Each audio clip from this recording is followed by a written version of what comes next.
It's Chris, the Dating Doc, and we're going to talk about dating activities, dating locations, ideas, things to make it different than just a normal coffee or dinner date. Why is this important? Because you're getting to know someone, and the backdrop is very, very important. Everything from crowd noise to the activity to the weather, to the kind of foods you want to enjoy, liquor or not, alcohol or not, and we'll also talk about, the importance of like second date, follow-up dates versus third dates, and when you want to bring out that special occasion or that special restaurant and what that means to the other person. So first off, hypergamy. I'm going to go into a whole nother video on this, but I'm going to quickly explain hypergamy. Hypergamy is the idea that a woman wants to date or marry up. Okay. And what I mean by that is a guy who has resources. So if you got a set of twin brothers and they look exactly the same, same body, same personality, but one is more of a hustler, he's working hard in his career, and the other one is just staying on his twin brother's couch, there's gonna be some women that are gonna want to hang out with the guy on the couch because you know what? He's a project, right? But most are going to be fascinated and drawn to the man who's hustled himself to financial freedom or the fact he's doing well in his career. Okay, so that's hypergamy.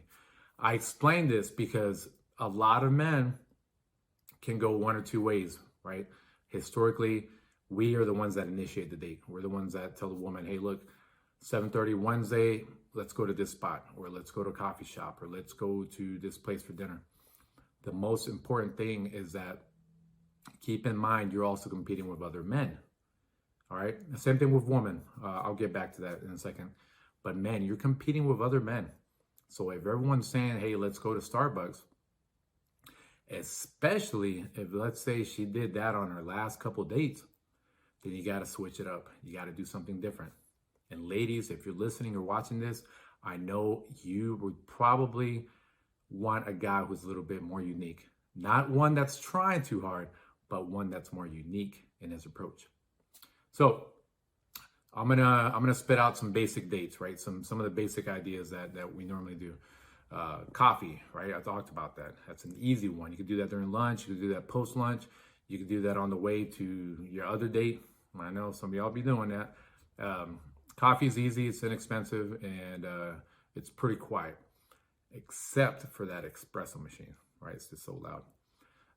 But like I explained, when it came to hypergamy, it's less on that type of investment, right? The other one is dinner. The good thing about dinner is that you're not distracted by hunger, right? Let's say that you're hungry while you're talking to this person, right? The date's really going well. The cool thing about dinner is that you get to have fun. If you really maximize the opportunity, you get to have fun picking something out on the menu, appetizer. The appetizer, if it's shared, it's already a little bit of that teamwork approach, especially if it's the first date. So it's a little bit higher than a coffee date. It's more of a time investment. And yes, more than likely, you're going to have to dress up a little bit more than just a quick, half hour, hour, or some change at a coffee shop, right? So that's why dinner is a classic one. Movies, okay? Theater, movies. That one, I rank a little bit lower than the first two, because you're not going to get that interaction. You get to share an experience together, right? You get to witness a plot, a storyline. If it's a new Star Wars movie, you get to both witness that. And later on, you get to talk about the plot and what you thought about it. But for anywhere from an hour and a half to 3 hours, you could be stuck just watching a movie and you're not really getting to know that person. Believe it or not, I'll make this story short. I had a woman who catfished me. I won't talk about that part, but she had this awkward way of laughing 20 seconds later in a movie while everyone else has already finished laughing. So it was very awkward for me. I don't know if she was just slow to get the joke or she was laughing about something else, but that was one way for me to get to know her. But aside from that exception, it's very difficult to get to know someone when it comes to movies, especially as a first date. So what are some things that you can do to flip the script, right? From, dinner, coffee, movies, drinks it can kind of be stacked up into that coffee piece. It's just you're just doing it with alcohol. And same thing, you got to be dressed up. The only difference is there's no food involved, right? So it's kind of a combination of a coffee and dinner date, but there's alcohol involved. So some things that are different. First off, take advantage of the fact that your city has all kinds of event calendars, right? I live in San Antonio. We have everything from the sacurrent.com website that lists all kinds of events. Most of the local news outlets, their websites have local events advertised on there. Meetup, you can go to Meetup group.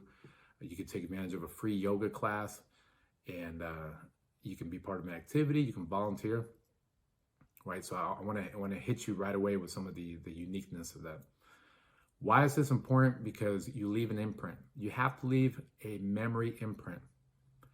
If someone's going to talk about their date, are they going to talk about, oh my gosh, he took me to this new Starbucks? No, they all look the same, right? There's nothing special about it. Oh my gosh, he bought me a latte. You don't brag about that. Now, what if all of a sudden you say, oh man, we met up real quick, we grabbed the coffee, and on the way, we volunteered walking some dogs. That's a story, right? You could talk about that one crazy dog that just kept pooping everywhere, and the other dog that was humping another one, whatever. Like, you have an imprint, you have a memory, you have a story between each other. And on top of that, even though it takes a little more logistics, right? Because you're not just popping into a Starbucks and popping out. There's more of a story, and that's what you want to go for. So fellas, even if it takes 20% more planning, or 20% outside your comfort zone, same thing for the ladies, it leaves an imprint. And for the ladies, you're probably going to think, wow, that man is someone who is up for adventure. He thinks outside the box. He's already pushed himself above the rest of these men, right? Because it's kind of like human resources, right? And you look at all these resumes, and you want one that sticks out, right? And that's who's hired for that position, whether it's your partner in crime, your side piece, your boyfriend, girlfriend, eventual wife and husband, whatever you want that person to be, he or she's going to stick out. So me personally, I've had the chance, even in the past, I've met women that even lived in my neighborhood. And I knew that safety was going to be a concern, right? Because all of a sudden, oh man, this guy lives in the neighborhood. So I wouldn't ask their address, but I would say in the vicinity of where I'm at. And I'd say, hey, how about we meet up? And literally, this is what I did. How about we meet up at a gas station, pick out ice cream, and we walk over to this park and eat it there, right? Public park, public gas station, and the walk was a well-lit walk a little bit after lunch. It was perfect. It was different, and it was actually really cost-effective, right? So think about some of the things that you want to do next time you meet someone and flip the script. Okay, do something different. Because guess what? It's not about just going through the motions and meeting up with them. It is about leaving an imprint, which leads to a connection. So that's some ideas. Second part, which I'll make a little bit brief, is second and third date. Second and third date, that's where as a man, you need to be a little bit more on that hypergamy type of mindset. Take her to your favorite dinner spot. Take her to that live jazz. Get her an excuse to get dressed up. If she's getting dressed up for you, more than likely she's more invested in you, right? More difficult to get the dressing up part on the first date unless you're going to a networking event, or if you're younger, maybe in that 18 to 24 crowd, you're going to nightclub, could be going to comedy club. There's exceptions, right? It's very natural to be dressed up on the first date. Got that. But you want to ramp it up, right? You want to ramp it up. You're both promoting different things, right? It's like level 1, semi-casual clothes, whatnot. Level 2, you're getting more dressed up. You're going to a concert together. You're going out, for dinner. And level 3, that's when you're really doing some like really cool activities, and you either seal the deal with a kiss or you decide to go exclusive. And you can mix and match this, right? On average, they say most people go exclusive anywhere from 6 to 10 dates. So you got to pace that however you want. So let me know if you have any comments or any questions on date ideas, or it would be beneficial if you let everyone that's watching know what date idea that I might have missed that you recommend to people that might be stuck, might have writer's block when it comes to dating ideas. So hopefully this helped you out. Use what I got, use the information, and let's make this a better dating environment. Thanks.